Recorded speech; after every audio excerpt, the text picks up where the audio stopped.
सबसे बड़े सरकारी अस्पताल गुलाम मोहम्मद महर मेडिकल कॉलेज, ये है रेडियोलॉजी डिपार्टमेंट। हम उसकी दिमाग की रख पड़ गई थी, इधर मशीन खराब है, इधर मशीन ही नहीं चली, हमें NICVD लेके गए।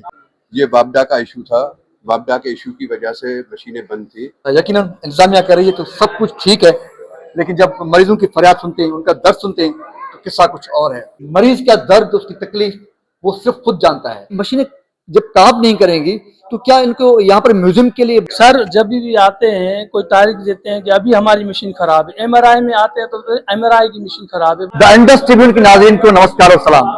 हम इस वक्त मौजूद हैं सिंध के तीसरे बड़े शहर सक्खर के डिविजनल हेडक्वार्टर के सबसे बड़े सरकारी अस्पताल गुलाम मोहम्मद महर मेडिकल कॉलेज टीचिंग अस्पताल, जिसको उर्फ आम में सिविल अस्पताल सक्खर कहते हैं। ये है रेडियोलॉजी डिपार्टमेंट। अरसा दराज से ये डिपार्टमेंट बहुत सारे मसाइल का शिकार है।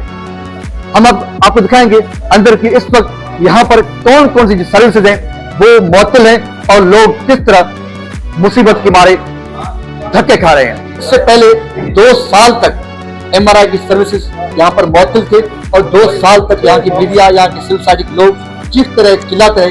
2 साल के बाद इसको बहाल किया गया, लेकिन फिर क्या हुआ, यहाँ पर अकबा परवर ये यहाँ की जो इंतजामिया है वो अपने नायल और जो उनके जो नए जो ट्रेनी जो उनके जो टेक्नीशियंस हैं उनको यहाँ पर बैठाते हैं, फिर वो इस मशीनरी का तबादला करते हैं और कई दिनों से यहाँ पर MRI की सर्विस है वो तातुली का शिकार है। कभी ये बनता है फिर खराब होता है, फिर ये बनता है फिर खराब होता है।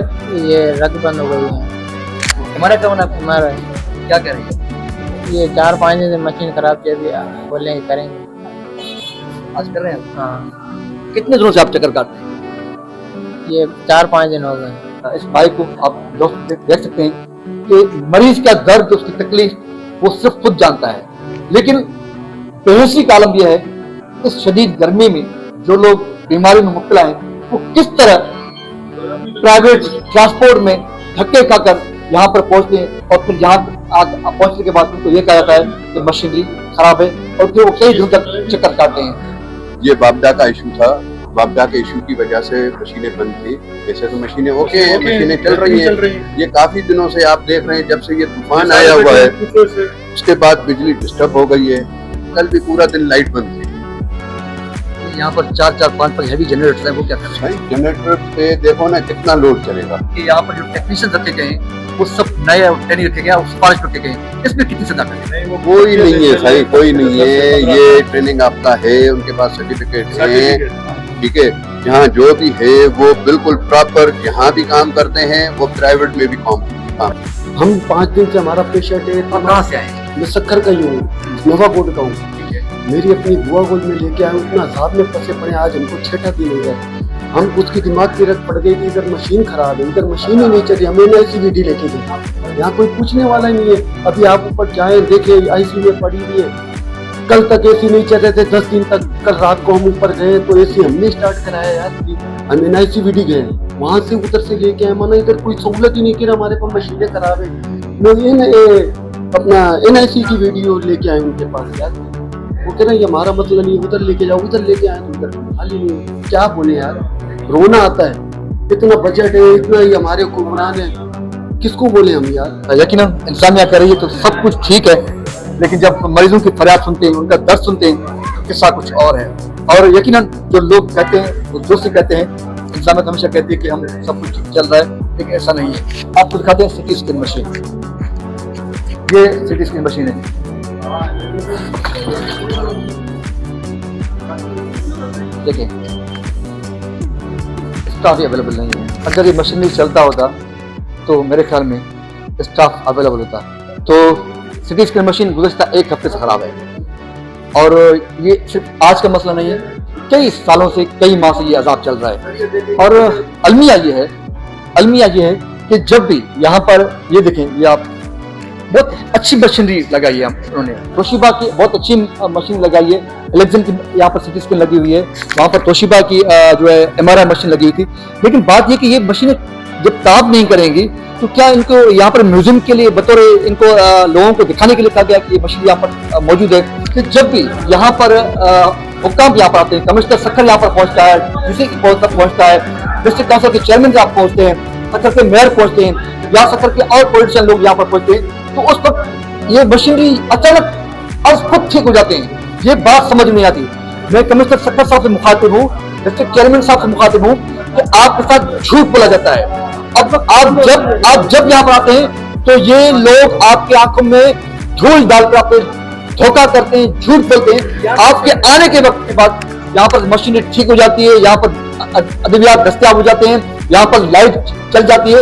लेकिन जब यहाँ पर कोई इंतजाम नहीं होती तो यहाँ पर जो बहरान है लाइट का, कई घंटों तक यहाँ पर लाइट नहीं होती और मरीज इस 52 डिग्री गर्मी में हफ्तेदार कमरों में किस तरह सड़ते हैं, वो हाल भी हम आपको मुख्तलिफ वार्ड में दिखाते हैं। लेकिन सबसे बड़ी बात कि रेडियोलॉजी डिपार्टमेंट कितनी महंगी इनकी फीसेज है प्राइवेट में, 20-25 हजार में सिटी स्कैन की टेस्ट होती है और इसी तरह MRI के 20 से 25 हजार पर यहाँ पर जो है फीस ली जाती है।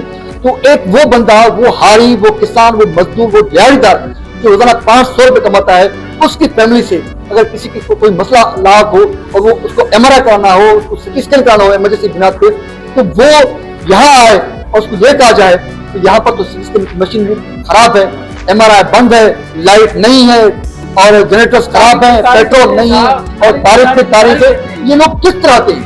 आप अंदाजा करें, एक मरीज के लिए घर से यहाँ तक आने के लिए एक रिक्शे का किराया कितना बड़ा मसला होता है।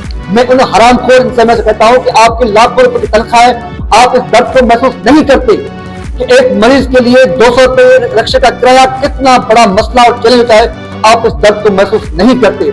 सिंध में 18 साल से जमहूरियत के पासबानों की हुक्मरानी है और जमहूरियत के पासबानों की हुक्मरानी के 18 साल हुकूमत में सिंध के तीसरे बड़े शहर के डिविजनल हेडक्वार्टर के अस्पताल के हालात हैं। कुछ मरीज यहाँ पर मौजूद है, उनके वर्षा मौजूद है, उनसे बात करते हैं, उनका दर्द उनकी जुबान सुनते हैं। जी बताइएगा सर, जब भी आते हैं कोई तारीख देते हैं कि अभी हमारी मशीन खराब है, MRI में आते हैं तो MRI की मशीन खराब है, भाई इसको बनाएंगे, फिर अगली तारीख दे देते हैं, सस्ती दूसरी तारीख दे देते हैं। फिर बंदा एक जो मजदूर है जो आज 15,000 की नहीं करा सक रहा, तो आज 500 रुपये खर्च करके वो आ रहा है तो उसका काम हो जाना चाहिए।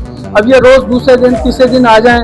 अब सुबह से मैं बैठा हुआ हूँ यहाँ पे, दूसरे लोग आ रहे हैं यहाँ पे, देख रहा है, यहाँ हमने पूछे, हम यहाँ बैठे हैं, हमारे मरीज परेशान हैं, हम परेशान हैं, तो यहाँ पे दूसरे आ रहे हैं जो अब बाहर से आ रहे हैं, आराम से वो करके चले जा रहे हैं। कहाँ से? मैं प्रियालो से आया हूँ। ठीक है, हाँ, आते हैं, एक तारीख आई, दूसरी आई, फिर वापस चले गए, फिर दूसरी आई। अभी सुबह से मुझे पेशेंट अंदर है MRI में, आज मेहरबानी करके इनकी हो रही है, जो सुबह से हम आए हैं वो भी डिस्ट्रिक्ट से देके आए हूँ आज, तो अभी आखिरी नंबर आया है, सुबह से हम आए हैं। अब मैं मजदूर आदमी हूँ जो 1000 रुपये दिहाड़ी कमाता हूँ, मैंने सारी दिहाड़ी यहाँ गुजार दी है, उससे पहले भी दिहाड़ी गुजारी है। ये सिर्फ एक मरीज की फरियाद नहीं है, ये यहाँ पर रोजाना सैकड़ों जो मरीज आते हैं, ये सबकी फरियाद है, ये सबका मुकदमा है, ये मसला सबके साथ है, ये सिर्फ एक पेशेंट के साथ नहीं है। जैकबाद से, शिकारपुर से, भोटकी से, खैरपुर से, दूर दराज इलाकों से यहाँ पर माएँ आती हैं, यहाँ पर बहनें आती हैं, यहाँ पर बुजुर्ग आते हैं और तीर्सन आते हैं, बच्चे आते हैं और सक्कर की गर्मी इस वक्त 48 से 51-52 डिग्री तक चली जाती है। लेकिन इस हालत में जो लोग इस तकलीफ से यहाँ पर पहुँचते हैं, उसके बाद यहाँ पर पहुँचने के बाद अगर कोई ये कहा जाए कि यहाँ पर सिटी स्कैन मशीन नहीं चल रही और MRI नहीं चल रही, और फिर ये लोग फीस पे पैसे लेकर ये फिर जाके प्राइवेट अस्पताल में इन्हीं डॉक्टर्स के, इन्हीं टेक्नीशियंस से कमीशन के वक्त पर जो प्राइवेट इदारे चलते हैं, फिर भी ये लोग मजबूरी के मारे, लोग मुसीबतों के मारे लोग ये फिर वहां पर जाते हैं और फिर वहां पर जाके पैसे भर के 20 से 25 पैसे भर के फिर जाके प्राइवेट अस्पतालों में वहां पर जाकर सिटी स्कैन और MRI की सहूलियात लेते हैं। और इस अस्पताल की ये एक कहानी नहीं है, ये इस अस्पताल की हर बार की एक और नई रुदाद, एक नई कहानी है। तो हम सिलसिलावार इस अस्पताल के एक रुदाद, एक कहानी अपने नाज़रीन के सामने लाएंगे। तो तब तक अपनी मेजबान ताजरीन को दीजिएगा इजाजत, मिलेंगे इसी अस्पताल के किसी और दर्दनाक कहानी के साथ। अल्लाह हाफ़िज़।